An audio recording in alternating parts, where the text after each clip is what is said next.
Time for SDH's look at USL League One. Very, very busy week.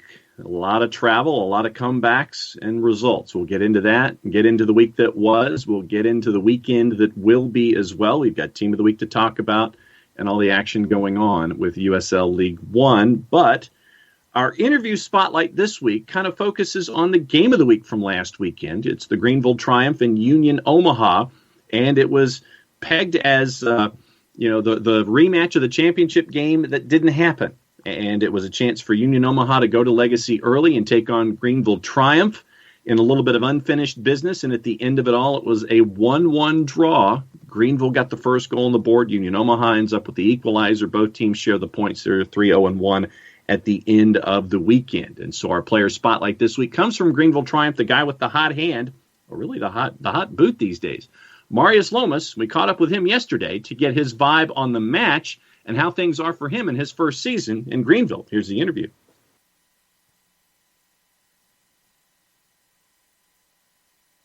And our coverage of USL League One continues with a visit to Greenville, hanging out with the Triumph and hanging out with a guy who's had a bit of a hot hand recently, putting the ball in the back of the net, Marius Lomis. Marius, thanks for hanging out with us here for a 1v1 and coverage of USL League One. Yes, thank you for having me. It's excited to be on the show.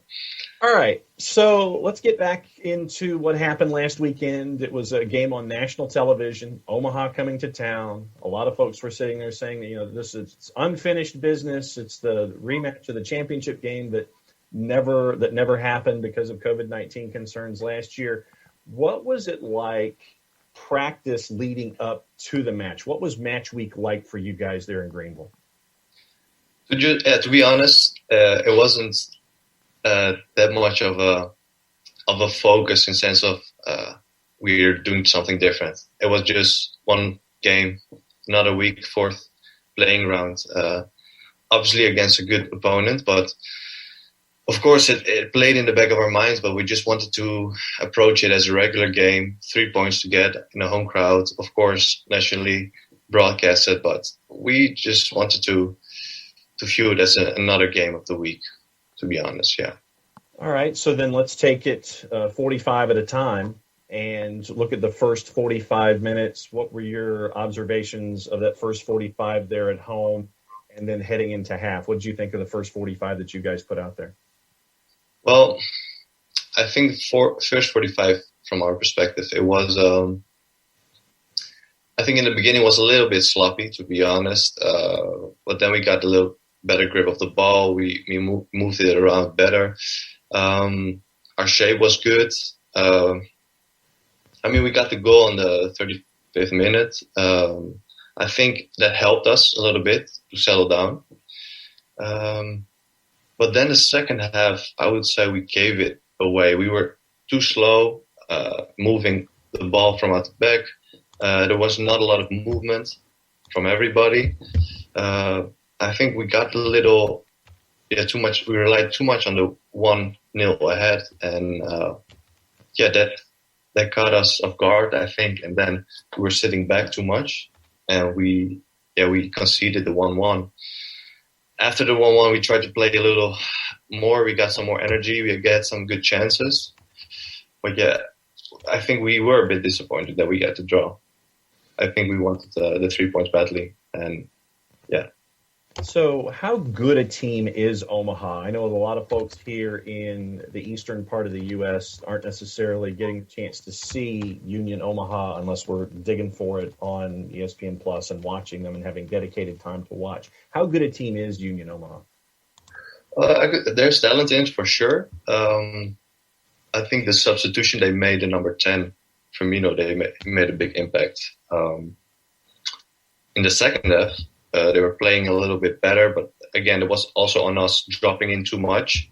I think they have a good squad with a good coach. I think first half they weren't content how they played, and they needed to switch it out to play a little better, get the ball speed going, and that's what they did. Again, we invited them, which was on us, which we shouldn't do. But overall, they're a decent team, for sure. When it comes to your hot hand recently, I know that there's a lot that goes into you having that last touch to put it in for goal.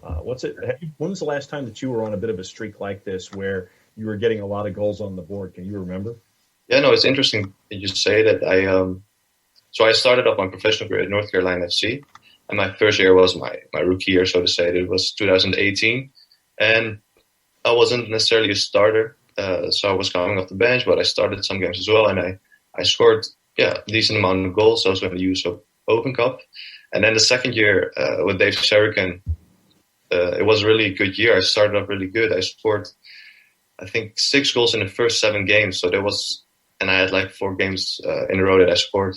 So that was the hot streak. I wanted to continue, but then unfortunately I was hit with the injury. I broke my ankle in training, so I was out of the most of the 2019 season in North Carolina for the months or so. So I missed most of the games, and then I came back for the playoff game.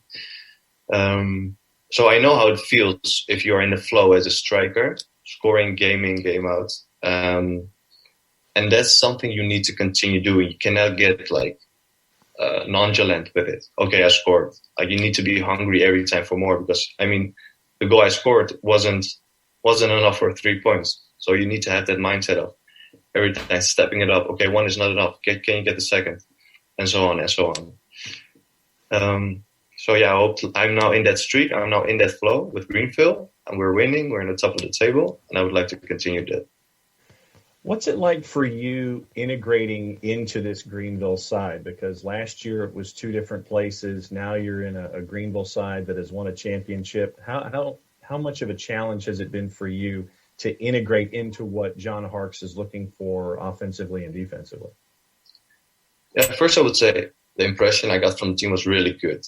It's no coincidence that they were champions last year, because the team chemistry is really good, and that's from top down, from the organization to the coaching staff to the team players.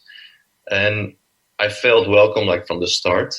And I talked with John Harkes when he got me in. He scouts specifically in terms of what kind of player he wants. He wants intelligent players, technical on the ball, and I fitted that profile. So it was pretty easy integrating in that part of how he wants to play football, how his approach is. It's intelligent play, it's quick movement of the ball.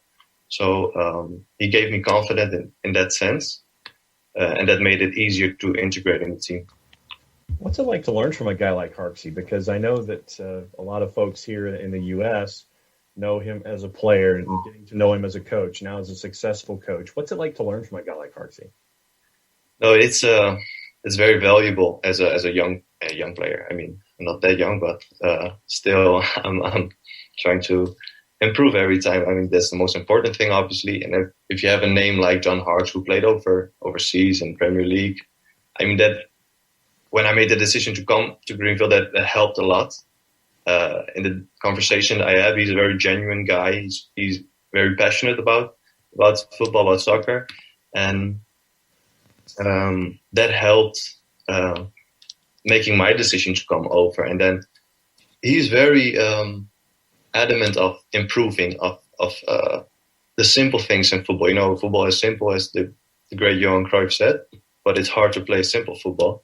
But he's very adamant on that, and I think with his experience and breaking down every sequence, if it's offensively or defensively, or is it simple pass, or he's very passionate about that, and he's very adamant, so that you keep the focus every time on every play. And that's just a great learning experience. And we were just in the beginning of it. We have a whole season in front of us, so I think that will get better every time. What's it like for you now in Greenville? I know that you've been in some markets, Cary, North Carolina with North Carolina FC, very rabid, very passionate fan base. El Paso, the same way, very passionate when it comes to what it's like with the Locomotive. What's it like for you now in Greenville, getting to be there in front of fans first and foremost, where you're playing in front of what is right now a full house there at Legacy Early? What's it like for you integrating into the whole Greenville thing? Yeah. It's a positive experience for sure. Here in the South, they just love football, and I like that. It's the downtown store fan store they have is something like you don't see that in every market in the US. That's big, and I think it flows down to people you meet in the grocery stores. Like, oh, you play for Triumph. Like they're very excited when they hear about that. So I think it's an exciting period where you experience the growth of a sport like soccer in the US. Is a very positive experience. I like that. Yeah. I was going to say, you're going into the grocery store, and when folks sit there and they either recognize you or you're wearing the gear, they sit there, oh, you play for the Triumph. What do you remember the first time that happened to you there in town? Yeah, there was. I introduced myself. I didn't wear the badge, but I introduced myself, and I mean, it was in a public store or something, and they get very excited about it, and also in restaurants where I was. So it's an exciting thing. How does a guy get from the Netherlands to Creighton? How does that happen? That's an interesting story. Trading one in for another. My first experience in the U.S., Omaha, Nebraska. Like people have in the Netherlands, like, where is that? Like Nebraska, is it cold there? That's the first impression they have. No, it was interesting. I studied myself, a little background story. I studied in the Netherlands. I did political science. And I was also playing for a local club, which was third division, fourth division at the time. But in the Netherlands, it's a different football structure. In the Netherlands, you have the first two leagues are professional. And then from the third and fourth, it's a semi to amateur league.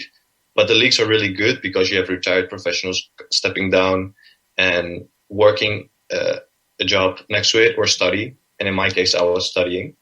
But you train only 3 times a week. And I always had the ambition to play, but I also wanted to finish my degree as well. So when I finished my degree, I did my political science undergrad at the University of Amsterdam. I wanted to do like a master's abroad. And then an agency approached me about having the opportunity to play in the US, where you can do and your study and play soccer at the same time. So for me, this was the ideal combination. Because in the US, the environment the collegiate environment is so good, where you can have a high level college experience, and at the same time also a high level sport experience. So that's very unique in that respect here in the USA. And I was going to say, how much of a culture shock was it for you? Aftershock in terms of the college experience? Yeah, from the Netherlands to Nebraska in general. Oh, okay, yeah. There was a bit of a culture shock. No, that was not a culture shock. I mean, it was different. It's 4 years ago, so I need to remember a little bit how it was. But what I can say is the first impressions were very positive about the Midwestern people, very friendly, very helpful in the transition. Also my teammates, the coaching staff, that was just very positive. And I liked the experience a lot of, having your study in one place and your football at the same time, and just focusing on your craft, but also intellectually you can develop yourself. As a fellow poli-sci guy, that was when I got my... Really? Okay. One of the theories that has always stuck with me is Velbon's theory of conspicuous consumption. Gotta refresh my mind.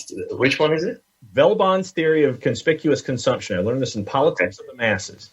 Basically, you make sure that everything you have, you better spend it, because you don't know if it's going to be there if you try to save it. And so I think that to me kind of applies most in soccer these days, where athletes, they're trying to sit there and make sure that they're getting what they can while they can as an athlete, because you never know when that next day is where you're going to have to focus on other things.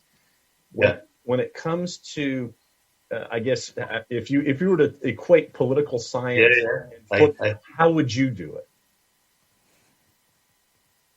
Well, in terms of giving everything when you have it now, the resources, that goes along with my decision of playing professional football, because I could have looked for a job or do something else, but the experience I had here in the US of the resources that were available to me, I just had, I made an aware decision. I want to take it. I'm young now. I can do it. Why not? I can now make use of the time I have of playing, doing something you love, you're passionate about, and you can get paid for it. So in that sense, I took my chances of continuing my professional career here, and I love doing it. I still love doing it. Yes, for sure. All right. So my last question for you, and thanks for hanging out with us here and pulling back the curtain a little bit. When it comes to all of the new guys, you being one of them, Don Smart being a part of the equation this year as one of the new guys, I know that the folks in Greenville are chasing after another championship in USL League One. How's it like for you when it comes to these relationships on the pitch? How is that coming together in this first handful of matches? Because I know sometimes it takes a little while to get into a full rhythm where it's just acting and doing instead of thinking. And where are you in that, just having it be second nature with all the new guys that you're having to integrate with on a new roster? Yeah, it comes a long way if you play with new players in small-sided games. It may sound funny, but in small-sided games, you see 4v4, 5v4. You see how a player is, what his strengths are, where does he want the ball to play in behind or in his feet. And in training is where you get like this, you can build this chemistry. And you have a better chemistry with one player or the other. It's just instinctive. It goes like that. But I think we are, like, the whole team is very built in this team process, in this chemistry, where we read each other's movements a lot. And again, the coaching staff is really specific in that if the ball isn't played to the strikers, for example, he immediately stops the game. Look at it. Look how he made his run in the space. So I think from coaching staff to team players, we have a good understanding of finding each other's strengths and play up from that. Yeah. Well, Marius, we got to talk a little poli-sci. We got to talk a lot about soccer. We got to talk a lot about Greenville. And thanks for hanging out with us here as we continue our coverage of USL League One this year. Thanks for hanging out with us for an SDH 1v1 as we look at USL League One. We'll be keeping. Sure. Well, I enjoyed it. Thank you for having me on the show. And I'll see you next time. And maybe we have some other topics we can discuss. Always interesting. All right. We'll talk soon.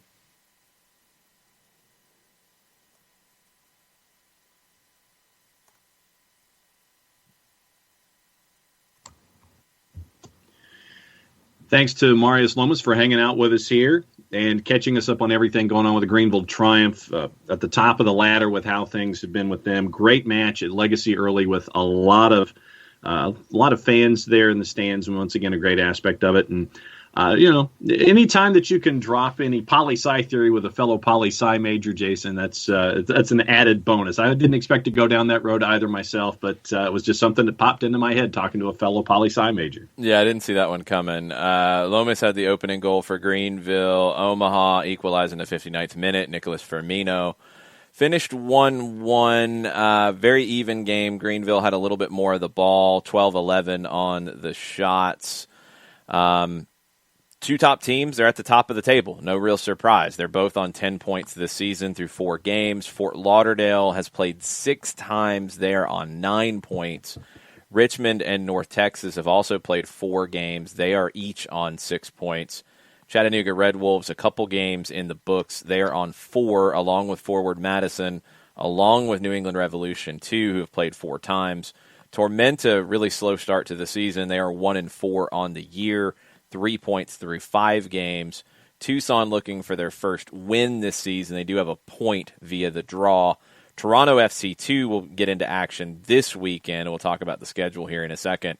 North Carolina FC looking for their first point of the season. They are 0-2. And we get a couple of rivalries this weekend. Richmond Kickers and North Carolina FC goes back to the old Carolina Railhawks days.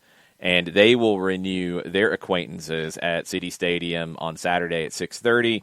South Georgia Tormenta looking to shake off a slow start to the season. It won't be easy as they get the defending champs Greenville coming to Irk Russell Park at 7 o'clock on Saturday.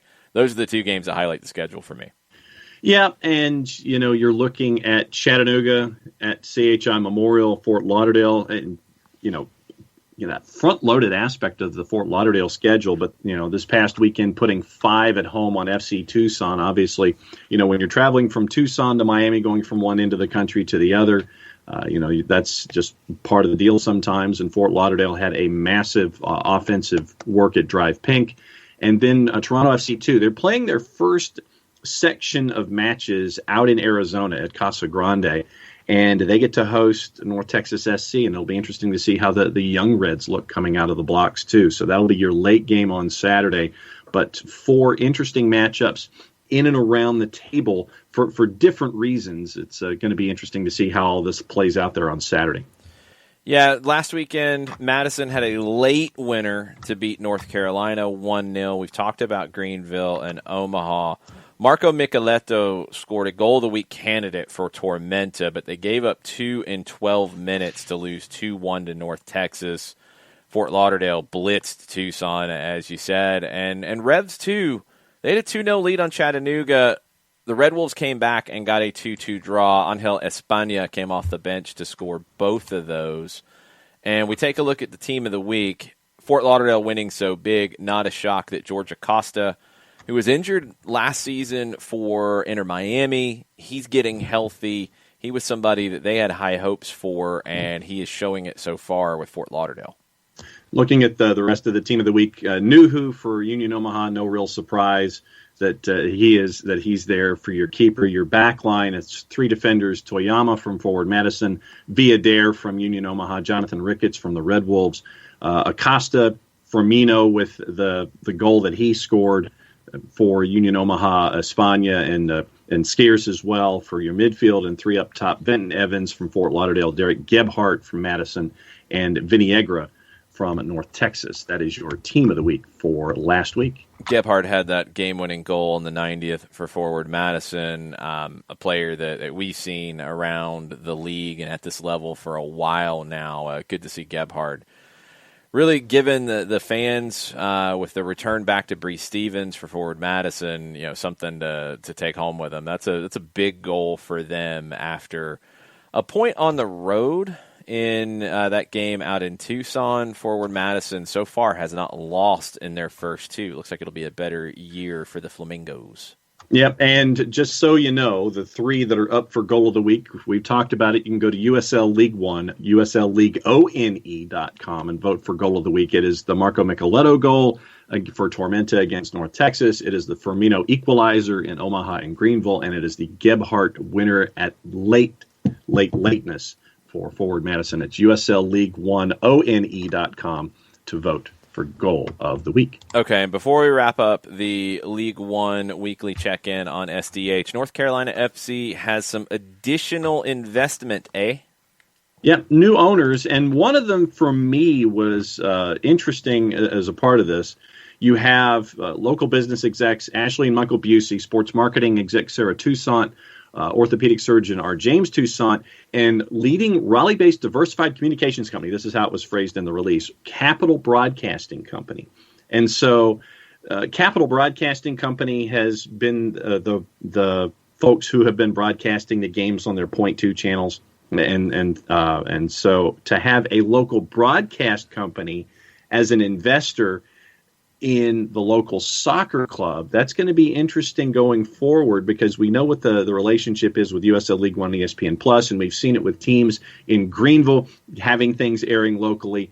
North Carolina FC has been aired locally in the past on the Capital stations, and Statesboro was going to have that as well on WJCL this year, the local ABC affiliate. So now you have this next step in the process where Capital Broadcasting is a newly added owner to North Carolina FC. And it'll be interesting to see how that relationship plays out when it comes to media and broadcast there in Raleigh. There was also an update yesterday out of Spokane that USL League One hopes to be playing at their new downtown stadium by 2023.